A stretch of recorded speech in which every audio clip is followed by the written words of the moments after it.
This is Boxes and Briefs, a podcast with real-life business stories. But we will be asking the hard questions and challenging traditions. So broaden your thinking with fresh perspectives and solve problems for business success. Welcome to another episode of Boxes and Briefs. My name's Lisa. I'm Kelly. And today we have with us a private investigator. Welcome, Liz. Well, thank you. So Liz Williams, a former detective with 24 years of police experience, who now runs Williams Investigations, bringing her expertise in criminal investigations to help businesses, legal teams and private clients across New Zealand. Job done, I can leave. No. I do remember when I first talked to you about coming to do this podcast, I was like, oh, do you do the cheating husbands? Yeah. And you said, everybody thinks that. So I'm going to guess, because my first question is, what's the biggest misconception? Is that it? Yeah, absolutely. Yeah. I think it's because it's a media-driven thing. I mean, maybe movies, etc. Any PI, it's only to do with that sort of stuff. And it's a little bit glamorous. And I guess if I spelt out my day, which is I spent 4 hours reviewing a criminal investigations file, that's a bit boring. So maybe when I say something a little bit salacious that I do, that's the thing that people will jump in on. So no, I don't do things like that.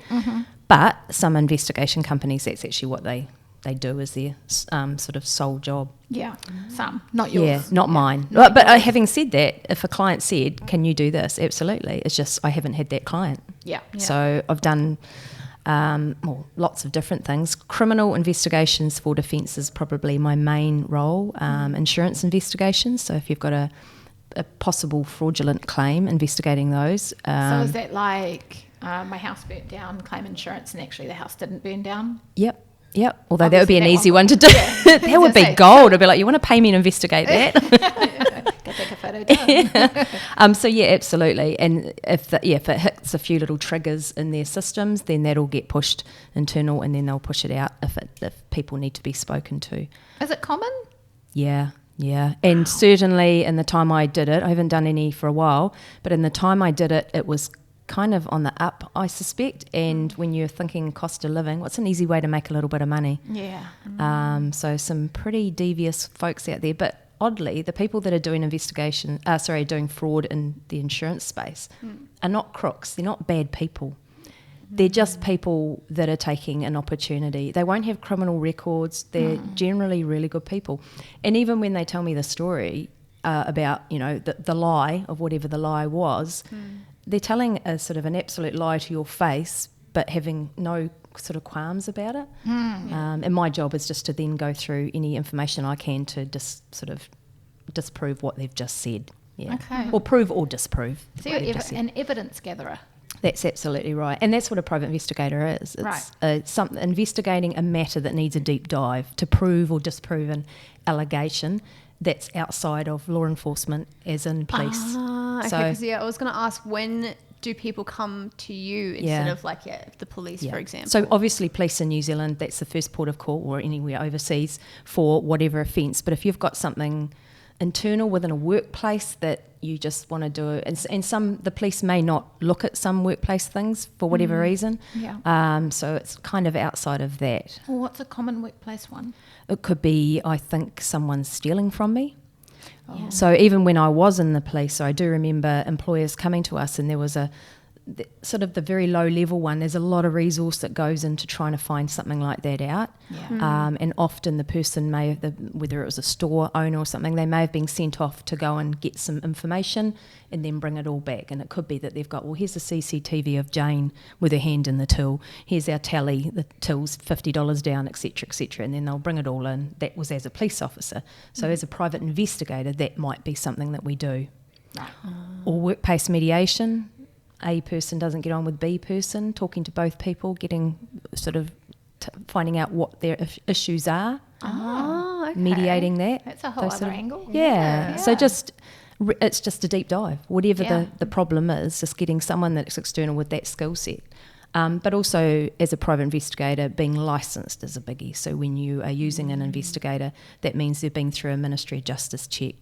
They Yes. also do have investigation skills. Yeah. And not everyone has a police background as well. So you do have private investigators that aren't ex-police officers, but probably you'll find the majority do. Yeah. Yeah. Yeah.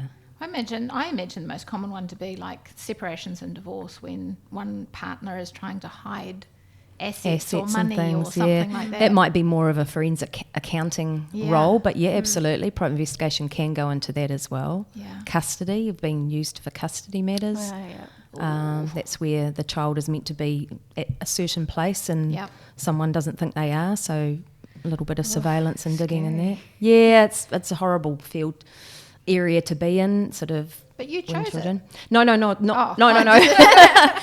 as in working, having to sort of, help people out with things like that. It's, the yucky stuff. Yeah, there's a lot of emotions run high in situations like that. I imagine, yeah. Okay, well, you actually made some interesting comments more about business ownership and about, what was it? Not everyone is made to run 50 staff and 2 offices. Yeah. So I would love to hear that story. Yeah. Well, I think for a long time, when it started in policing, I sort of joined as a constable and then I became a detective. And then you get qualified as a sergeant. And so I loved investigating. I still love investigating. That's why I do it. Yeah. But there's always was that push to go up the ranks, which I did. And then in business, it's the same. You start off, I'm an investigator. I love investigating. And then and it's a self-imposed push. It's like, this is what I'm meant to do. This is what a successful businesswoman looks like. I have my business that I'm working in, but then I need to get other people and build that business up. And I found out I wasn't that person, that I didn't like doing that. I liked the core role of investigating. And so when I was just sitting back and managing, 15 investigators and all of their work, and it took me away from the work I loved, I lost the love for it. Yeah. I also know that it's not my personality to run big offices and have hard conversations, and that's just not me. It's not what I'm cut out for. So being a realist and also being really honest with myself and accepting there's no shame in having a small company. Yeah. I really, I don't have the stress that a big company has. I make as good a money working for myself with a few investigators as I do with lots and lots. Yep. And I get way more job satisfaction out of it as well. So I just think, typically, and a lot of business owners I speak to have got into the spot where they've just got bigger and bigger and they're stressed and they've got all these issues around staffing and people, and it's kind of accidentally they've fallen into it, and once they're in it, it's really hard to get out. Would you not just replace yourself in those roles? As in the admin style role? Yeah, well, looking after people, doing the admin. You can. When I did it, my business grew really quickly and I didn't have the structure in place, which is another aspect of why I chose to step back and not do it. Yeah. Finding out as a 52-year-old that I likely had ADHD, which impacted so many aspects of my life, and it really came to the fore with business. And things were I found it really quite hard. And then finding that out, and then my husband, and I was doing this amazing course with a lady called Simone, Genius You, and it took a deep dive into my reactions, and it came from working with a person who wasn't a great manager. They were sort of ringing me at 8 o'clock at night, asking about a case that I'd handed in that day or something like that. So they were working all around the clock, and I just thought, how can I not get on with this person? How can I not set my boundaries? And then going back to my personality and how I react and am with things, it made more sense that I didn't operate in a business like that, and being picky about the people I work with, because I don't like being treated poorly. I don't treat people poorly, and I won't allow myself or people that I work with to be treated poorly.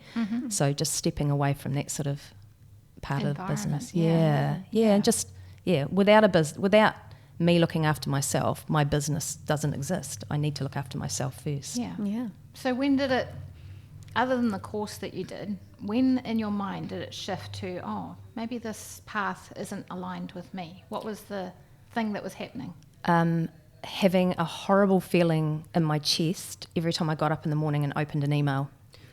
It just got to that point of, what am I going to get? Because I'd get these wonderful accolades about one case, and then I'd get a sort of a rude email about another case.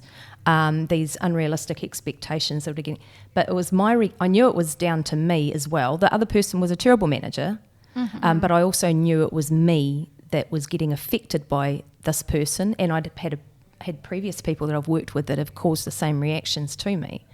So I needed to know, is it me or them? So I did that course, and it was both of us. It was them. They shouldn't have been in the role they were in, but also I shouldn't have been in the role I was in. It didn't fit me, and it wasn't healthy. So saying that you're responsible for your own triggers, does that...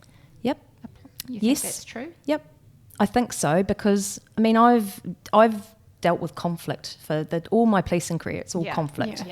And I'm used to it. And so when it's coming from a different angle, when it's like from a colleague or something like that, it's actually a little bit hard to figure out how to deal with that. Yeah. So you just really need to know yourself really well. You know, what is it that's going to irritate me? If it irritates me, how can I deal with it? If I still need to stay in this situation, resolve whatever this is, do this job, can I get through it? And when you get to the point where I just don't want to do it, I can't do it, then you need to remove yourself from it. Yeah. Good point. Yeah, look after ourselves.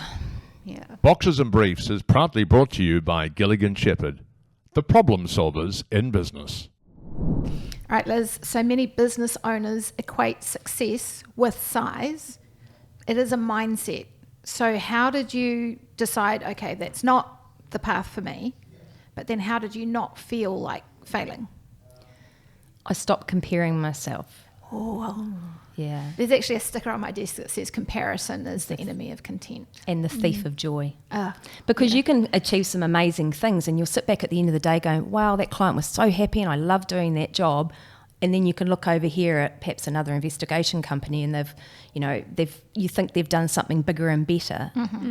It's being proud of your own accomplishments and not comparing yourself to others, because other businesses are different. Each person that runs a business is different. No one is the same. You've got leaders that are born, and I do believe a really good leader is a born leader, and I'm lucky I'm married to one, and so I can see what good leadership is, and I have been around him over all these years when he's been in policing and now he works in the medical field now, and how his leadership is incredible. And I've also worked with awful leaders, so I know what terrible leaders are. But each person, or manager or leader, comes along with a different skill set from their life. Yeah. They've learnt things from other people and the way they do things. And the background of policing, a lot of police managers I found, they were sort of the stick mentality.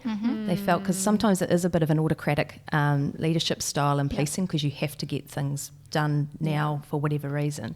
And a lot of people just picked up on that one style. But yeah, so comparing yourself to other leaders that are so different in other companies, it's easy now for me to go, what makes me happy in my work and how can I do a good job, and just take away anyone else. I do want to go a little bit deeper though. It's a good point, the whole comparison thing, but I don't know if it's Kiwi culture, but the whole, you can compare it to kind of your personal relationships as well. It's like, oh, you've dated someone for a long time. When you're getting engaged, you're engaged. When you're getting married, you're married. When you're having kids, when you're buying a house, when you get the dog, the picket fence, it goes on.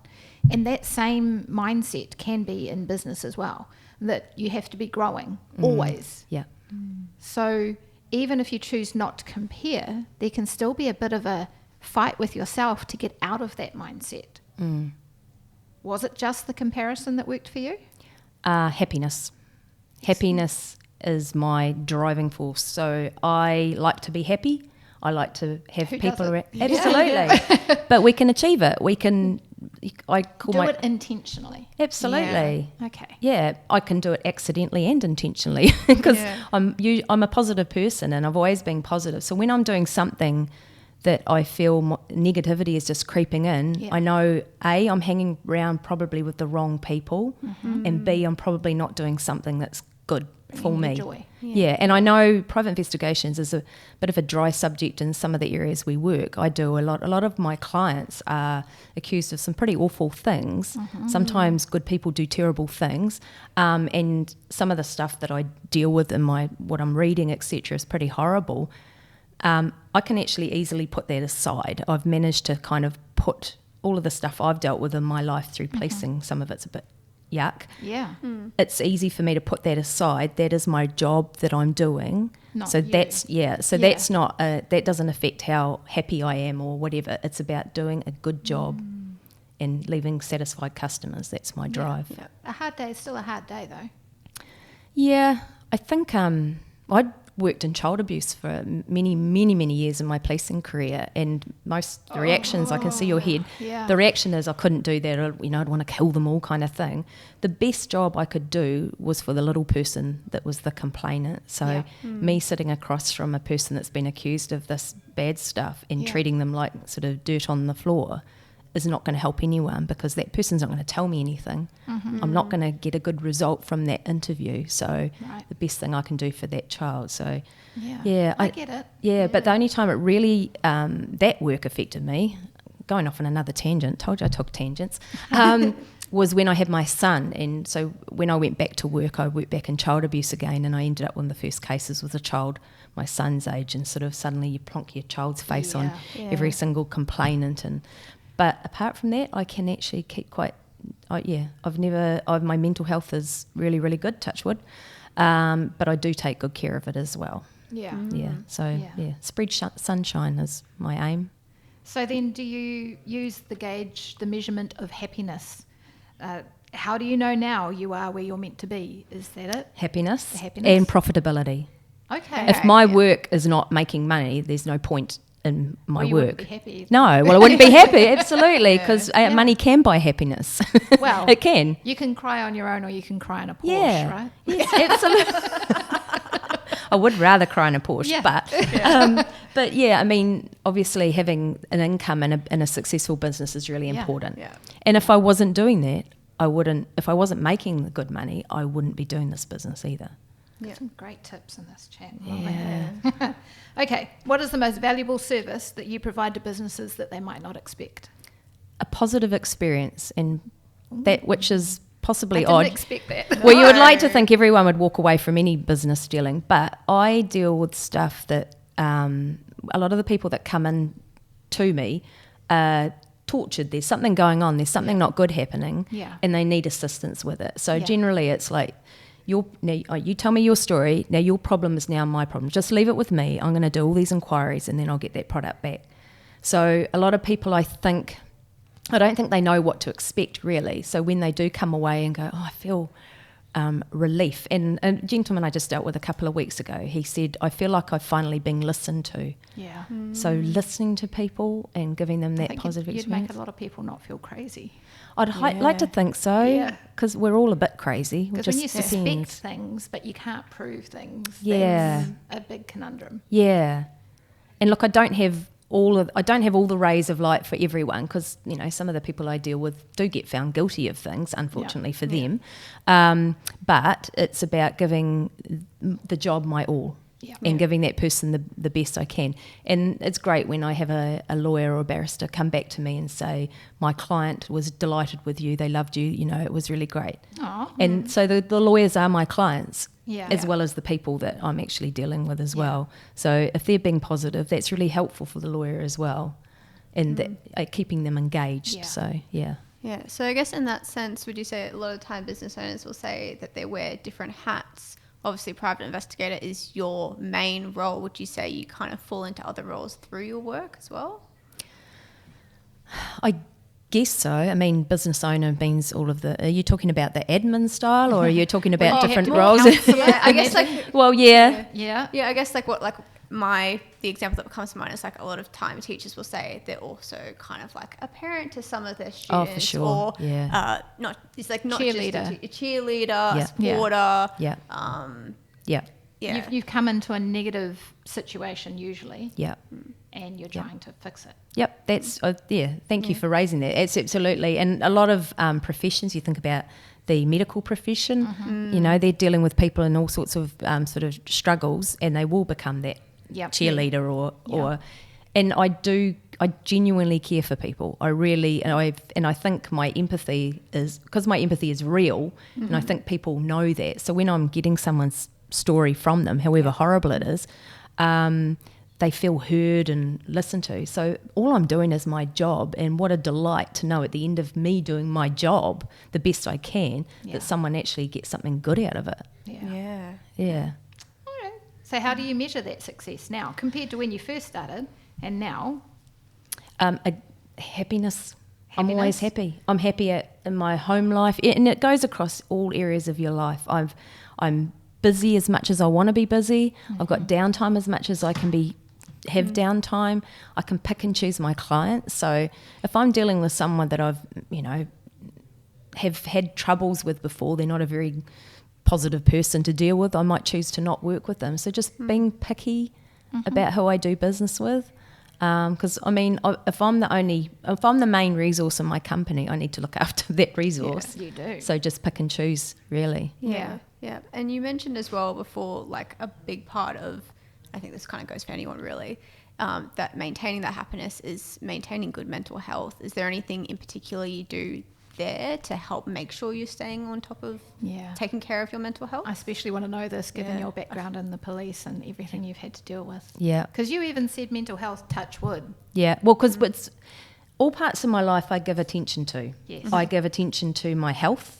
So I eat well, I go to bed, I go to the gym, I exercise well, I ensure I enjoy my work, I nurture my relationship with my husband. That's always ongoing. It's not you just don't get married and that's it. And my son and the rest of my family and friends. So I look after myself, because the only one that's going to look after me is me.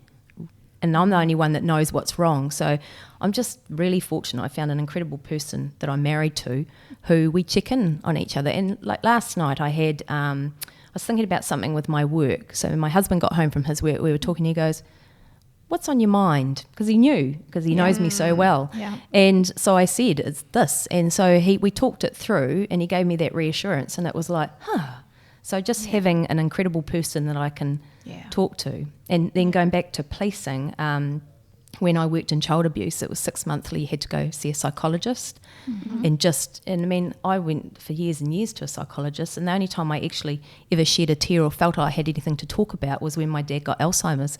And it was like, I felt like my visit was worthwhile. Yeah. But it's just about keeping track of your thoughts and how you feel, and love that. Yeah, I think I probably was a square peg in a round hole in the police, just because I was maybe a little bit more woo-woo than most of them.